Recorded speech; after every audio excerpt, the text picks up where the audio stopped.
Big Brother exists. Adult literacy among Of course. proletarians has risen by 56%. The proletariat The same way as me. has dropped by 12%. You don't exist.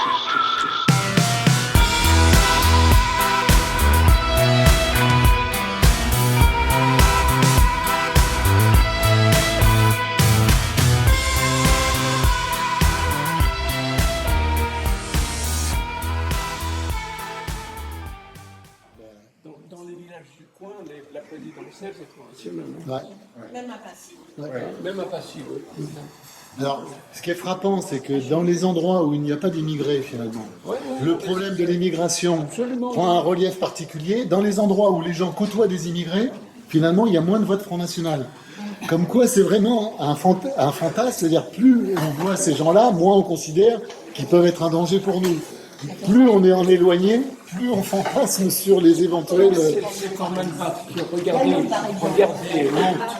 Mantes, elle va le forêt. Dans le Conon. Mantes, elle est pas seule. Parce que là, il y a plein des migrants. Il y a une relation avec le Val Oui, alors, c'est sûr. Mais là, il y a peut-être un nombre d'émigrés extrêmement important qui fait que peut-être le poids est vécu comme... Et puis surtout, c'est des gens qui... Les immigrés, c'est des gens qui votent pas. Donc à partir de là, c'est plus simple. Non. Donc moi, mon pédigré, il est simple. Hein. Bon voilà, je suis un militant syndical de longue date. Hein. J'ai travaillé à l'hôpital psychiatrique depuis 1974. J'ai monté un certain nombre d'échelons, puisque j'ai commencé à ramasser les draps sales, à nettoyer par terre, etc. Donc c'est agent des services hospitaliers. Et puis après, j'ai fait mes études d'étudiant en soins infirmiers, mais à l'époque, on était payé. C'était assez différent du jour d'aujourd'hui, où on avait un profil chez les infirmiers psychiatriques très différent, parce que on rentrait dans la vie active et on payait, et on avait des gens souvent plus âgés que les gens qui faisaient leurs études parmi les infirmiers d'hôpital général. Donc c'était très différent. Et donc rapidement, moi j'avais milité un peu dans le cadre du lycée. J'avais monté des groupes, des comités d'action lycéens, on appelait ça s'appelait l'INCAL à l'époque. On avait un certain nombre de revendications autour des guerres, etc., la paix au Vietnam, enfin, etc., un certain nombre de choses qui paraissent lointaines au jour d'aujourd'hui, mais etc. Et donc rapidement, je me suis syndiqué à la CGT dans le cadre de mon nouveau travail. Après, j'ai été étudiant en soins infirmiers, enfin infirmier de secteur psychiatrique, après 2 ans et demi d'études. Après, je suis devenu donc infirmier. Après, je suis devenu cadre de santé en 1990, après avoir une année de formation. Et puis, après, j'étais cadre supérieur de santé. Et j'ai toujours, chose rare, continué mon mandat syndical. C'est-à-dire que, aussi bien ASH, infirmier, cadre que cadre supérieur de santé, je n'ai jamais abandonné mon mandat syndical et j'ai toujours exercé des responsabilités syndicales. J'ai été très longtemps administrateur du conseil d'administration de l'hôpital de Navarre. Voilà, j'ai défendu les dossiers de la psychiatrie dans le département de l'Eure. Il faut dire que la psychiatrie dans l'Eure est un des départements les plus défavorisés de France sur ces questions. Pourquoi la psychiatrie? Oui, vous avez raison. Parlez de ce que vous connaissez. Vous avez raison. C'est vrai qu'en matière de santé, on est, particulièrement en matière d'éducation, voilà, on est souvent parmi les derniers départements, etc. En matière de santé, Voilà. Tous les déserts, des déserts médicaux, des problèmes de démographie médicale, de démographie infirmière, etc. Voilà, donc j'ai toujours eu l'habitude de défendre un peu l'intérêt général des salariés. Donc, voilà. Et puis en 2009, j'ai repris un peu goût à la politique quand Jean-Luc Mélenchon a quitté le Parti Socialiste et a fait l'offre de création du Parti de gauche. Donc je l'ai rejoint dans ces années-là. Voilà. Et puis j'ai soutenu sa campagne en 2012.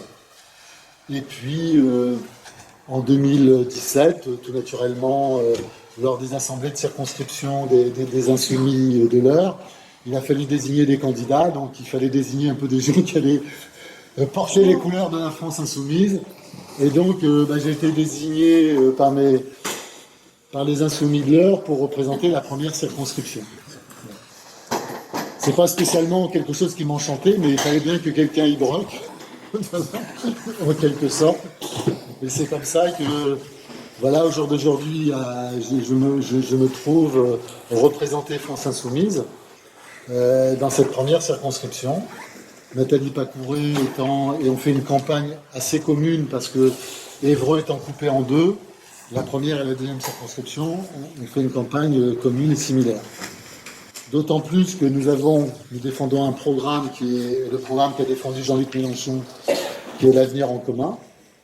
Et ce programme, forcément, c'est un programme de portée nationale, puisque les députés ont un rôle national, puisque c'est eux qui votent les lois et qui votent les budgets de la nation. Ce qui va se mettre en place, c'est un super conseiller de l'Union qui est au gouvernement. En tout cas, on considère que c'est peut-être, en tout cas, pas rassurant de voir des tenants du nucléaire au pouvoir, etc., au gouvernement. Et donc ça, c'est inquiétant. Mais peut-être que tu peux dire quelque chose, Cécile. Donc Cécile Sougnac, elle est doctorante en chimie. Mais elle va se présenter elle-même. Voilà, voilà, en troisième année de thèse en chimie sur l'université de Rouen, mais à l'antenne d'Évreux.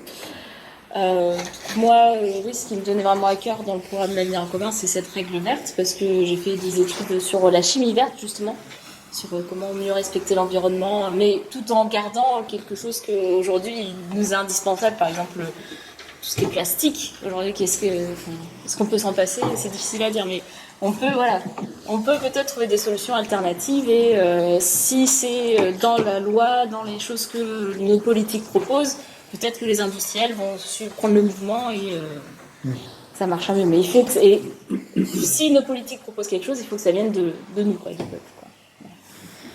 Donc, oui, c'est un des aspects importants du programme. Tant au niveau des énergies non carbonées qu'on veut voir développer, et puis la partie arrêt du nucléaire, parce que nous considérons que c'est dangereux et que c'est coûteux, et qu'il faut de toute façon prendre une décision. Et donc on avait annoncé dans le programme l'arrêt du nucléaire, voilà, et le passage à 100% des énergies renouvelables. Aussi, quelque chose qui tenait beaucoup à cœur et qui avait développé dès 2012 Jean-Luc Mélenchon, c'est utiliser l'énergie de la mer autour des turbines installées, puisqu'on a de grandes façades maritimes. La France a de grandes façades maritimes, et utiliser cette énergie pour produire de l'énergie qui permette effectivement de remplacer finalement les énergies carbonées, en particulier aussi l'énergie nucléaire. Et nous rendre indépendants, puisque le nucléaire, c'est l'uranium, et l'uranium, on n'en a pas en France. Il faut aller le chercher chez nos amis africains.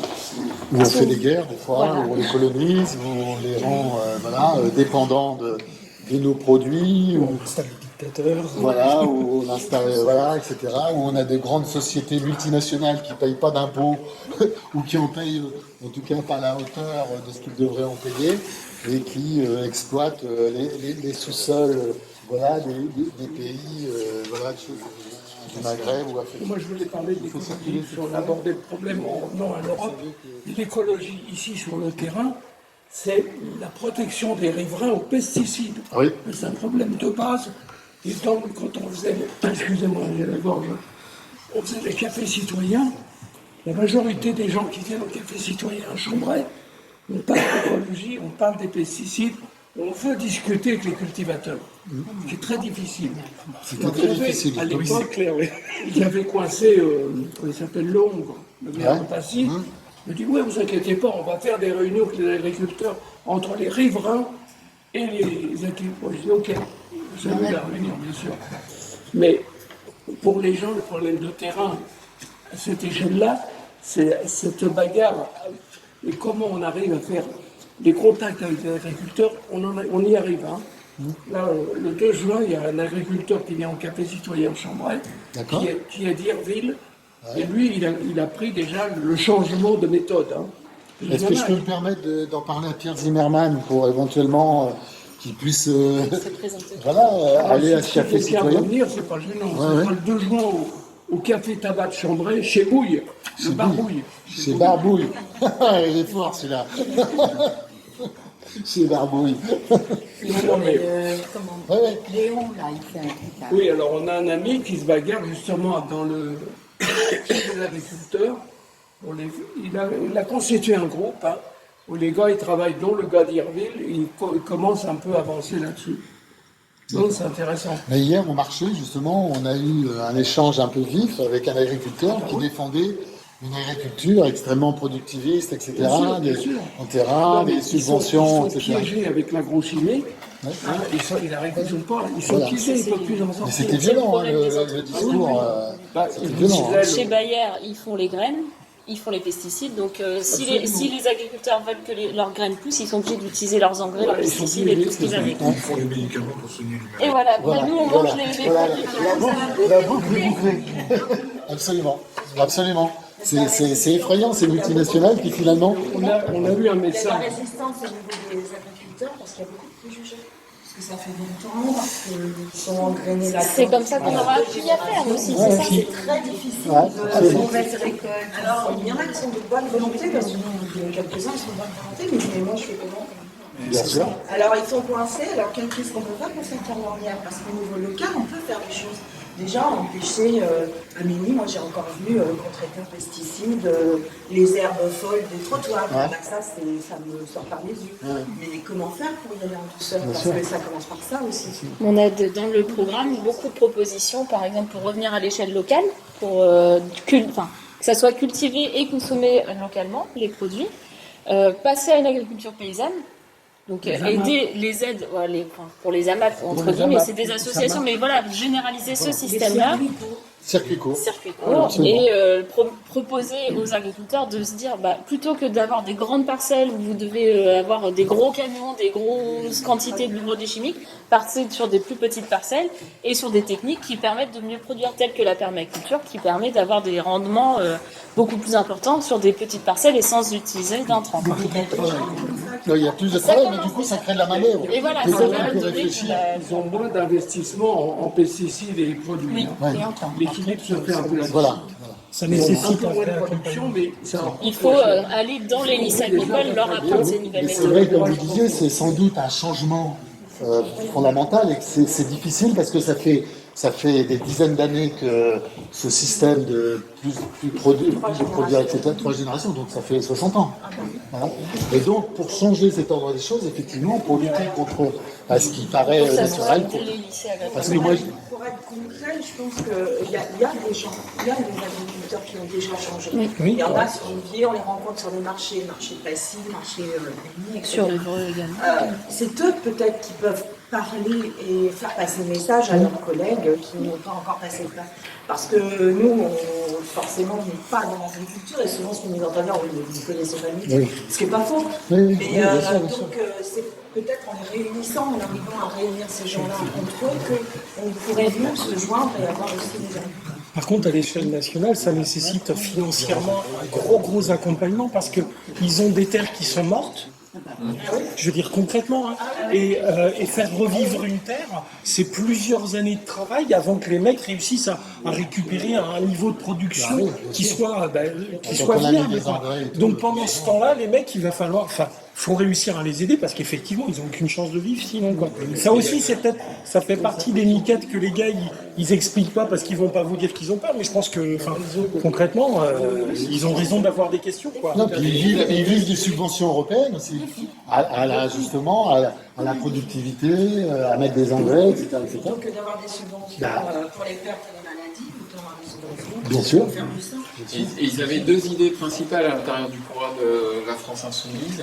C'était à la fois de réduire la taille des parcelles, mais des exploitations, au lieu d'avoir des exploitations qui font 400 hectares, avoir des exploitations plutôt limitées à 80 hectares, d'une part, et d'autre part aussi arrêter la spécialisation des régions. Les activités agricoles. Par exemple, on a la Beauce, où là on a une activité céréalière à fond la gomme. En Bretagne, on a une activité d'élevage à fond la gomme. Donc en Bretagne, ils débordent de nitrate. Et dans la Beauce, pour le coup, ils n'ont pas forcément, je sais pas comment on dit, d'intrants organiques. Et du coup, les terres sont mortes. En plus, à force de les retourner, elles n'ont même pas le temps de revivre. Et partie de ce principe-là, si on réintègre un peu d'élevage là où il y a de la céréale, mettre aussi de la céréale en équilibre, les écosystèmes des territoires. Et pour revenir à ce que vous disiez, pour avoir une demande, parce que vous dites comment les pousser à faire ce changement, on proposait également de passer à toutes les cantines scolaires avec du bio. Donc les agriculteurs qui veulent. Mais si on leur donne l'opportunité de la demande, ils seront plus enclins à changer leur méthode. Il y a des cantines scolaires qui Qui le travaillent font déjà. Oui. L'intérêt, ça serait de voir avec, même en local, l'évolution, comment il la voit, comment on peut la faire évoluer, l'agriculture. Et ça, c'est... Mais je crois que voilà, c'est ça le problème, c'est de convaincre qu'il y a une alternative économiquement parlant. Ah, mais il y en a une, Parce que voilà, ils ne veulent pas non plus prendre les nanas. C'est toute la question. Non, mais il y a une alternative, mais c'est un changement radical, puisque la dimension des exploitations à 80 hectares, c'est toutes celles qui ont finalement disparu. Parce que quels sont ceux qui ont disparu? C'est quand on n'avait pas suffisamment d'hectares, on n'avait pas justement un nombre de terres suffisant, qu'on disparaissait. Ce qu'on demande, c'est revenir à un modèle, finalement, assez différent qui existait il y a 25 ou 30 ans. Voilà. Parce que le gros problème, c'est justement toujours la concentration, c'est toujours la productivité renforcée. Moi, il y avait un jeune agriculteur qui a pris les terres et qui a sans doute exploité un peu différemment, mais il me disait, je perds 20 ou 30 quintaux à l'hectare, voilà, et c'est un coût, c'est un coût pour moi, etc., etc. Donc c'est pas rien, et c'est pourquoi il faut l'accompagner d'aide pour justement ce passage puisse se faire, parce que c'est des gens, quand on a une dimension, c'est une des dimensions du problème aussi. Hein. Voilà. Faut pas les généraliser et les saupoudrages tout azimuts, parce que on voit bien qu'il y en a certains qui ont. On va prendre, je crois, les agriculteurs en frontal, parce que sinon c'est mort. Et tout simplement parce que ce sont des gens qui, depuis 2 générations ou 3, ont été dépossédés de leur savoir-faire pour des raisons économiques. Donc il a fallu écouler des stocks de pesticides, de tas de trucs, etc. Et ce sont des gens comme qui ont été dépossédés de tout ce savoir-faire pour des raisons économiques. Allez hop, on enlève des démembrements, on enlève des haies, etc. Alors qu'ils sont pleins de bon sens. Ils le savaient, mais ils l'ont fait pour survivre. Donc maintenant, il faut réapprendre ces choses-là, c'est tout. Alors parfois, ce qui est difficile, c'est que ce soit des urbains qui leur disent il faut faire comme ça. Pour survivre, tous ne sont pas à la même enseigne. Il y a quand même des gros agriculteurs qui sont loin. On ne parle pas de survie. C'est quand même. Et souvent, c'est eux qui tiennent d'ailleurs le syndicat des agriculteurs. Sauf qu'en termes de souffrance, au travail, ils font partie des gens qui sont le plus en situation de se suicider aujourd'hui. Dans les populations. Donc, c'est une des raisons pour lesquelles on peut difficilement les prendre en frontal aussi, parce qu'ils sont déjà tellement dans la souffrance que c'est compliqué de communiquer et d'essayer de réussir à convaitre quelqu'un qui est déjà lui-même dans la survie et dans la difficulté. Il y a un moment où il faut donner des solutions aux gens aussi pour que ça aille mieux, quoi. Il y a un problème de formation aussi. Il faudra former les gens, je suppose, à ces nouvelles techniques qui ont été oubliées. Donc il faudra faire des établissements scolaires publics qui réapprennent aux gens ces techniques. Sur la permaculture, il y a des CAP de maraîchers en permaculture qui n'existaient pas avant. Bien sûr. Bon, alors, c'est au niveau du maraîcher. Le maraîchage et l'agriculteur, c'est pas tout à fait la même chose. Mais on avance plus avec les maraîchers actuellement. Il y a des céréaliers On les qui arrivent retrouve dans aussi. les AMAP. Les céréaliers, ils y arrivent aussi. Oui. On a, dans mon AMAP, on a un céréalier qui nous fait le pain. On retrouve du pain bio. Il arrive du pain bio, mais c'est Ouais, parce qu'il absolument. arrive à diversifier. Il ne fait pas pousser que du blé, il va faire pousser des Absolument. autres, C'est vrai. beaucoup d'autres anciennes graines qui ont été oubliées, comme vous dites. Et il y a un avantage en plus à diversifier son activité, c'est que, en gros, l'agriculteur, dans ces cas-là, met pas tous ses œufs dans le même panier. Ce qui veut dire que s'il y a un truc qui se casse la gueule, La diversification, c'est du bon. Il ne va pas y laisser son avis. Bien sûr. Parce qu'il aura d'autres activités, d'autres productions qui supporteront mieux ou aussi bien. Et c'est pas juste, oui, le plan Aujourd'hui, il me semble exemple. que la France insoumise, c'est un vrai espoir pour la population, quoi. Pour les gens qui n'avaient pas de réponse jusqu'à ce qu'on commence à avoir confiance dans ce vote-là. Disons que ce qui est important, je crois, de comprendre dans l'avenir en commun, enfin moi je trouve que c'est important, c'est la cohérence. C'est-à-dire que c'est un programme où l'ensemble des mesures ont du sens parce qu'elles sont ensemble. Elles ne peuvent pas être prises de façon séparée. On peut être plus ou moins d'accord avec telle ou telle mesure, mais ça a une cohérence qui donne du sens. Quand on parle de la lutte contre le chômage, on parle des énergies renouvelables, de développer, etc.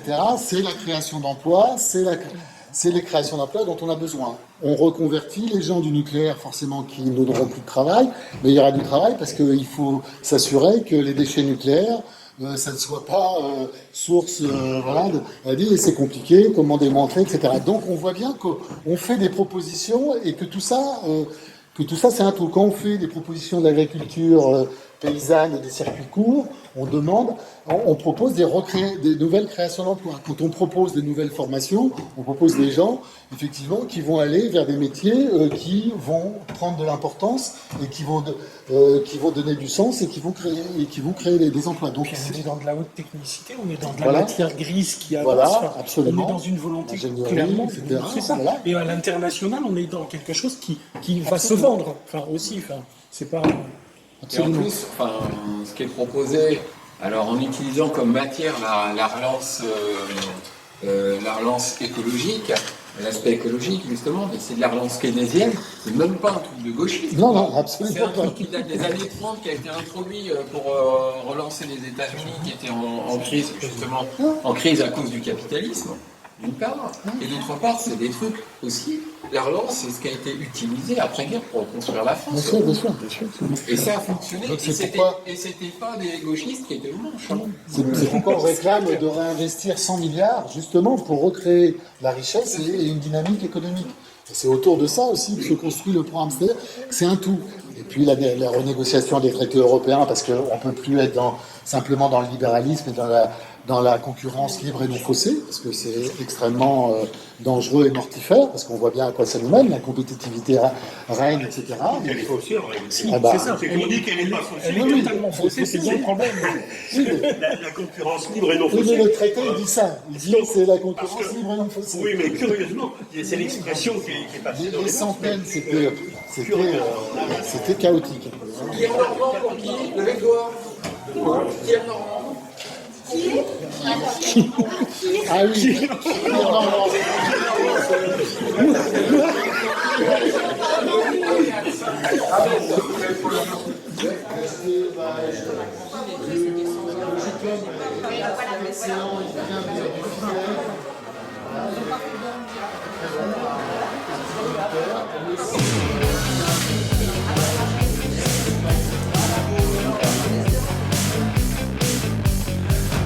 Pas de visage, pas de nom, ni genre, ni âge, ni religion.